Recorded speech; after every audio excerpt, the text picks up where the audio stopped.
እሱ ብቻ አይደለም የሞቱ ያለፉ አያቶቼን ነው ያወቅኳቸው ያገኘኋቸው። እዛ የሙታን ዓለም ውስጥ አየሩ እጅግ በጣም ሞቃት ነው፣ እጅግ ሲበዛ ምንም አይነት ዛፍ የለም፣ ህይወት የሚባል ነገር የለውም። ገና የ8 ዓመት ህፃን ልጅ ሆኜ ነው የሙት መልአክን ያስተዋወቁኝ። ይሄ የሙት መልአክ ሲመጣ በነጭ ፈረስ ነበር የመጣው። ሰውነቱ አጽም ነው ማለት ይቻላል። በቃ ቆዳው ከአጽሙ ጋር ወይም ቆዳው ከአጥንቱ ጋር የተጣበቀ ነበር። እናም በቃ የሚታየው አጽም የሆነ አካል ነበረ። የዚህ የሙት መልአክ ፈረስ ራሱ ስጋ አልነበረው፣ መላዩ ላይ አጽም ነበረ። ልክ እንደሱ ቆዳው ከአጽሙ ጋር የተጣበቀ ነበር እና እንደመጣ ከፈረሱ ላይ ወርዶ ነው እንኳን በደህና መጣሽ አለኝ። እናም የሙት መልአክ እባላለሁ፣ ከዛሬ ጀምሮ ከኔ ጋር ትሰሪያለሽ አለኝ። እኔም ምንድነው ከአንተ ጋር እንድሰራ የፈለግከው አልኩት። ትዳርን እንድትበጠብጭልኝ፣ የተለያዩ አደጋዎችን እንድታደርሽና ሰዎችን እንድትገይ ነው እንፈልገው አለኝ። እኔም እንዴት ነው እነዛን ነገሮች ሳልታሰር ማድረግ የምችለው? ለእስራት እንዳያበቃኝ ፈርቼ እንዴት ነው ሳልያዝ እነዛን ነገሮች ማድረግ የምችለው አልኩት። እሱም እንዴት እንደምትፈጽሚያቸው እኔ አስተምርሻለሁ አለኝ። ከዛ ከነበርንበት ቦታ ወደ ሌላ ቦታ ይዞኝ ሄደ። ወደዛ ይዞኝ ሲሄድ ግን በመሀል ነገረኝ ምንድነው ከእሱ ጋር ብዙ ዝነኛ ሰዎች፣ አርቲስቶች፣ ፖለቲሽያኖች፣ በተለያዩ የስራ መደብ ላይ የሚገኙ ታዋቂና ዝነኛ ሰዎች ከሱ ጋር ቃል ኪዳን እንዳሰሩ ነገረኝ። ኃይል ፈልገው ከሱ ጋር ቃል ኪዳን የገቡ ሰዎች በዚህ እኔ በምኖርበት ምድር ላይ እንዳሉ ነገረኝ። ለምሳሌ ብሎ አንድ የማውቀውን ትልቅ ሆስፒታል ጠራልኝ። የዛ ባለቤት በሰይጣን አምልኮት ውስጥ እንዳለ ነገረኝ። ከሱ ጋር ቃል ኪዳን እንዳለው ነገረኝ። ምንድነው የሚያደርጉት? እዛ ሊወልዱ የመጡ እናቶችን ችላ በማለት ህይወታቸው እንዲያልፍ እንደሚያደርጉና እናቶች ብቻ ሳይሆኑ ልጆቹም እንዲያርፉ በማድረግ ቢዝነሳቸው ከጊዜ ወደ ጊዜ እንዲያድግ እንደሚያደርጉ። ሌላ ነገር ምን ነገረኝ? ከሱ ጋር ቃል ኪዳን ያሰሩ በጣም ዝነኛ የሆኑ ሰዎችን ገለጸልኝ ማለት ነው። እና ከዛ ውስጥ እጅግ በጣም ብዙዎቻችሁ የምታውቁት የፖፑ ንጉስ በመባል የሚታወቀው ዘፋኝ እሱ ከዚህ ከሞት መንፈስ ጋር ቃል ኪዳን እንዳደረገ ነገረኝ። ይኸው የሞት መልአክ እጅግ የተዋጣለት ዘፋኝና ዳንሰኛ ነው። ብሬክ ይደንሳል፣ የማይደንሰው አይነት ዳንስ የለም። እና ይህንን ሁሉ ለዛ ታዋቂ ዘፋኝ ያስተማረው ይኸው የሙት መልአክ ነበር። በምላሹ ደግሞ ይህ ዝነኛ ዘፋኝ እሱ ብዙ ነፍሳትን በመስዋዕትነት ለዚህ የሙት መልአክ ያቀርብ ነበር። ፊቱንም ሰርጀሪ እንዲሰራ ወደዛ ወደ ሙት መልአክ እንዲቀርብ የሙት መልአኩን እንዲመስል ሰርጀሪ እንዲሰራ ቃል ኪዳን ነበር። እናም ይሄ ሙዚቀኛ ሁሌ የኮንሰርት ፕሮግራም ሲኖረው የሙት መልአክ ይገኝ ነበር እዛ ኮንሰርት ላይ። እዛ ኮንሰርት ላይ የሙት መልአክ በመገኘት ነፍሳትን ይወስድ ነበር። ለዛ ነው ብዙ ጊዜ ሙዚቃው ላይ ሰዎች ሲሞቱ የምታዩት። ኃይል እንዴት ያገኝ እንደነበረ ሲነግረኝ ህፃናትን በማስነወር ግብረ ሰዶም በማድረግ ሰዎችን በመግደል በዛ መንገድ ነበረ ኃይል የሚሰጠው። እናም ምን አለኝ? በተጨማሪ ህፃናትን ገሎ እንደሚመገብ እንደሚበላውላ ነገረኝ። ይሄ ብቻ አይደለም፣ እዚህ የምታዩቸው ዝነኛ ሰዎች፣ ባለስልጣናት ሁሉ እነዚህ የሚሰበሰቡ ሰዎች ህፃናትን እንደሚመገቡ። እንግዲህ ብዙ ሰው ልጄ ጠፋብኝ ይላል፣ ልጄ የት እንደገባ አላውቅም ይላል። ምንድነው የሚደረገው? መጀመሪያ ልጆቹን ከወሰዱ በኋላ ያስሯቸዋል፣ በሆነ ቦታ ላይ ያስሯቸዋል። ካሰሯቸው በኋላ ኦክቶበር ወር ላይ መስዋዕት ያደርጓቸዋል ማለት ነው።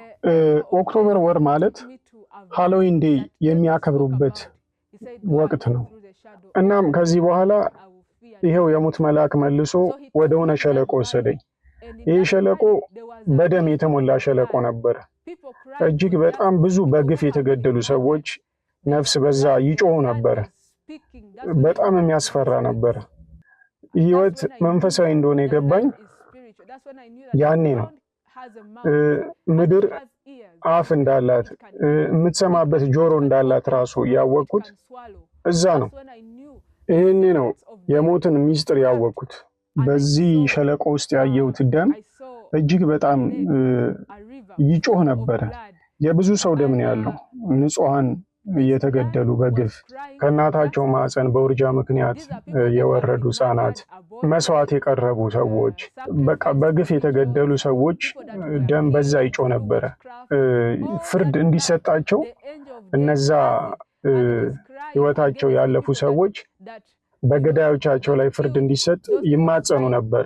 እናም ይሄው የሙት መልአክ ሲነግረኝ የኃይል ምንጩ ኃይል የሚያገኘው ከዚህ ደም እንደሆነ ነግሮኛል።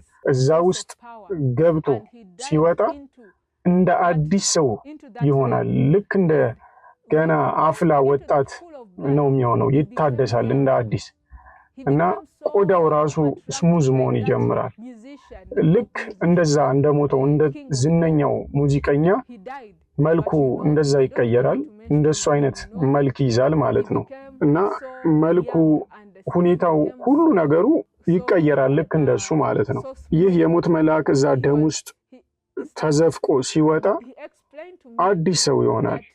አዲስ ማንነት ይዞ ነው የሚወጣው። ገና አፍላ ወጣት ነው የሚሆነው እና ያ ደም ነው ለሱ መታደሻው ኃይል የሚያገኝበት ማለት ነው። በነገራችን ላይ ይሄው የሙት መንፈስ የነገረኝ ነገር ምንድነው? ደም አይደለም የሚጠጣው። አሁን አንድ አክሲደንት ሲደርስ ደም ሲፈስ ሰይጣን አይደለም መጥቶ የሚጠጣው። ሰይጣን ደሙን አይደለም ሲጠጣ የምታዩት። የሚፈልገው ደም ውስጥ ያለ ኃይል አለ። ለሰው ልጅ ህይወት መኖር ኃይል ሆኖ የሚያገለግል ነፍስ የምንለው ብዙ ጊዜ የሚፈልጉት እዛ ደም ውስጥ ያለውን የህይወት ኃይል ነው የሚፈልጉት።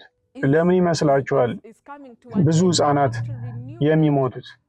የህፃናት ደም የሚፈልጉት ንጹህ ባህሪ ስለሆኑና ገና ትኩስ የሆነ የህይወት ኃይል ስላላቸው ነው። ስለዚህ የነዛን ህፃናት ደም በማፍሰስ ያንን አዲስ የሆነ ኃይልና ንጹህ ባህሪያቸውን ወስደው እነዛ ሰዎች ይታደሳሉ ማለት ነው። እናም እንግዲህ ይሄ የሙት መልአክ ደም ውስጥ ገብቶ ተዘፍዝፎ ሲወጣ እላዩ ላይ የቀረውን ፈረሱ ይልሰዋል።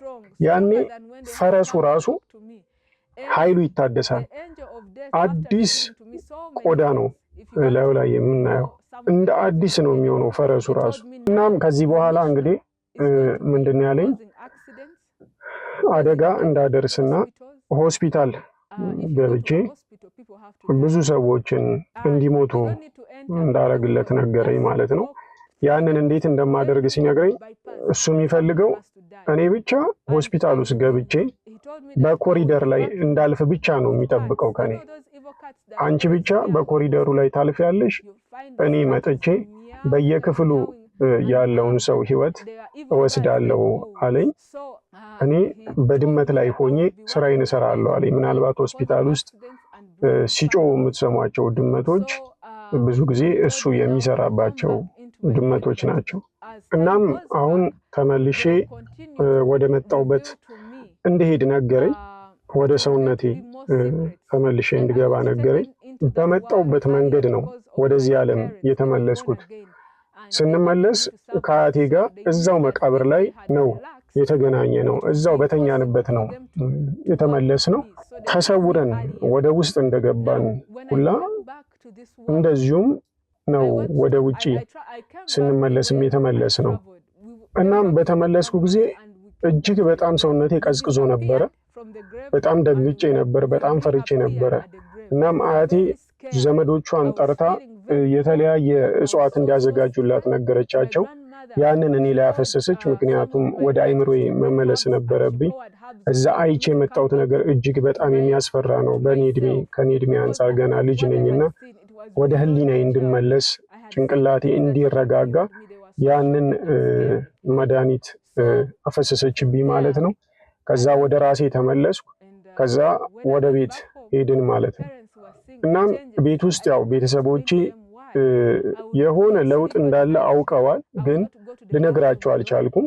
ማታ መተኛት አልቻልኩም። መስታወት ላይ ፊቴን ማየት አልቻልኩም።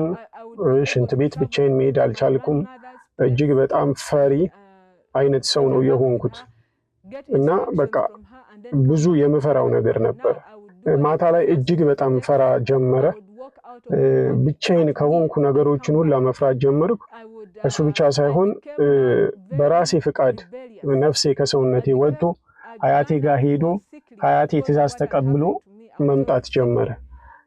ያ ማለት ምንድነው? አስትራል ፕሮጀክሽን የሚባለውን ጀመርኩ ማለት ነው። ትምህርት ቤት ውስጥ እጅግ በጣም አስቸጋሪዋ ተማሪ ነበርኩ።